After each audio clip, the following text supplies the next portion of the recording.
وەلای ئێمە وەک کرێکارانی کۆمپانیای شکار یعنی چینێکین تەواو زۆر پژوێ خراوین. ئێمە ئەمە بۆ ماوەی تقریبا 70 ڕۆژە ئەوە 2 مانگ تێپەڕی کردا هیچ کرێکارێک موچەی وەرنەگرتووە و ئەنواع کەسی تایە هەیە خێزاندارە ینی معاشەکەی لەسەر ئەم ئینەیە ئەم کۆمپانیایە یعنی ئەگەر ئەمە هیچ نییە بیکە یەک ئیشتر نییە بیکە. من خۆم تقریبا ئەمە 2 ساڵ و نیو 3 ساڵ لێرەم بەڕاستی یەک ئیشتر نییە بیکەن لێرە یعنی شارەکەش وای لیاتەوە ئەوە تا هەفتەیەک ئیشمان نەکردو بڕۆ سەی بازاڕکە یعنی وا خەریکە زەبڵ هەمی هەڵێگرێ بە کەڵک نایە 2 مانگم پارەم وەرنەگرتووە ئەوەش وەسڵ کارەباکەمە بە قورئان پێم نێ بچم بیدەمێ دە بە قورئان بەس خۆمم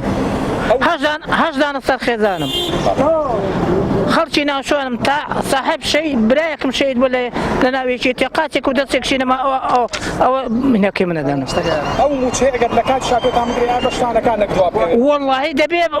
دەبێ بە پای قات خۆت ڕایکێش بەشم ناکەم. بۆی مانگرتنی ئەوانەوە سەدان تەن خۆڵ و خاشاک لەم چەند ڕۆژەیە لە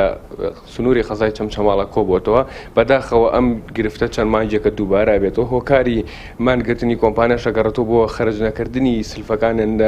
لەلایەن حکوومەت و لەلایەن وەزارەتی داراییەوە هیوادارین بە زووترین کات وەزارەتی دارایی بێتە سەرخەت و بۆی ئەو گرفتە چارەسەر بکرێت چونکە ئەگەر لە چەند ڕۆژی داهاتوە لە ئایندی نزیکا چارەسەر نەکرێت کارەساتێکی ژینگی و تەندروستی گەورە لە چەمچەماڵە ڕۆدا. ئێستا لەگەڵ کاک ئازار سەرۆکی ئەنجومەنی پارێزگار لە سەرخەتین بۆ چارەسەرکردنی ئەو گرفتە پەیوەندیان بە بانکی مەرکەزی سلێمانیەوە کردو بۆی پارەی ئەو کۆمپانیانە سەرفکرێ